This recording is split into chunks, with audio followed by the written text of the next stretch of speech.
ఈ రాష్ట్రంలో ఒకసారి చూడండి ఏం జరుగుతూ ఉంది. మూసీలో దోపిడీ. మూసీకేమో 1,50,000 కోట్లు ఉన్నాయంట ముఖ్యమంత్రి కాడ. కానీ ఆడబిడ్డలకి తులం బంగారం ఈయనకి పైసలు లేవు. ముసలోళ్ళకి 4,000 రూపాయలు పెన్షన్ అన్నావు, దానికి పైసలు లేవు. రాష్ట్రంలో రైతు బంధుకు పైసలు లేవు. రాష్ట్రంలో రుణమాఫీకి డబ్బులు లేవు. హోంగార్డులకు జీతాలు ఇవ్వడానికే టైం లేవు. బతుకమ్మ చీరలకు పైసలు లేవు. అదేవిధంగా రంజాన్ తోఫాకు పైసలు లేవు. క్రిస్మస్ గిఫ్ట్కు పైసలు లేవు.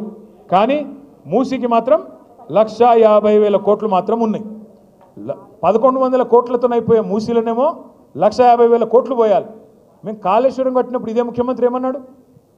కాళేశ్వరంతోన ఒక పంటకి 45 లక్షల ఎకరాలకు నీళ్ళు ఇవ్వచ్చు, 2 పంటలు చూసుకుంటే 90 లక్షల ఎకరాలకు నీళ్ళు ఇవ్వచ్చు. మరి నేను అడుగుతున్నా ముఖ్యమంత్రి గారిని, మూసీతోని మురిసే రైతులు ఎంతమంది? మూసీతోని సాగులోకి వచ్చే ఎకరాలు ఎన్ని లక్షల ఎకరాలకు నీళ్ళు వస్తాయి చెప్తావా? మూసీతోని వచ్చే పరిశ్రమలన్నీ, మూసీతోని వచ్చే ఐటీ కంపెనీలన్నీ, మూసీతో నువ్వు చేసే రియల్ ఎస్టేట్ వెనకాల ఎవరి లాభం ఉన్నది?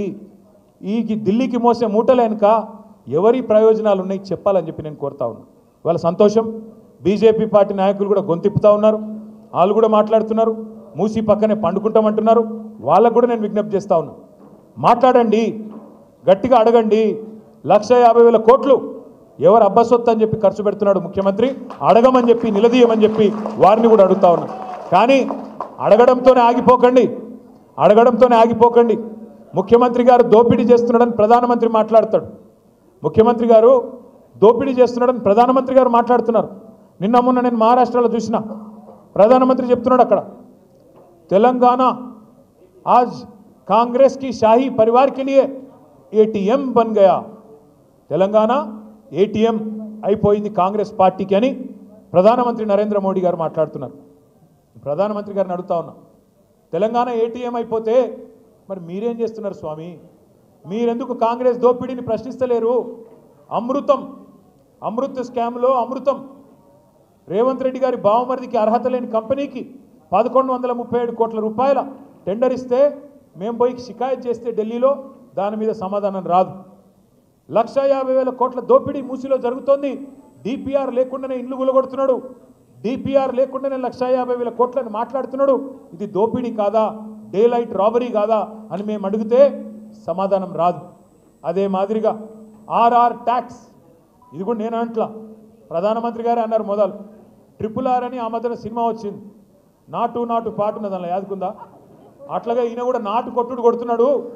ఆ RRR కలెక్షన్ కంటే ఈయన ఆర్ఆర్ కలెక్షన్ ఎక్కువైపోయింది అని ప్రధానమంత్రి గారే స్వయంగా చెప్పినారు. చెప్పిన తర్వాత ఈ రోజు వరకు కూడా యాక్షన్ లేదు.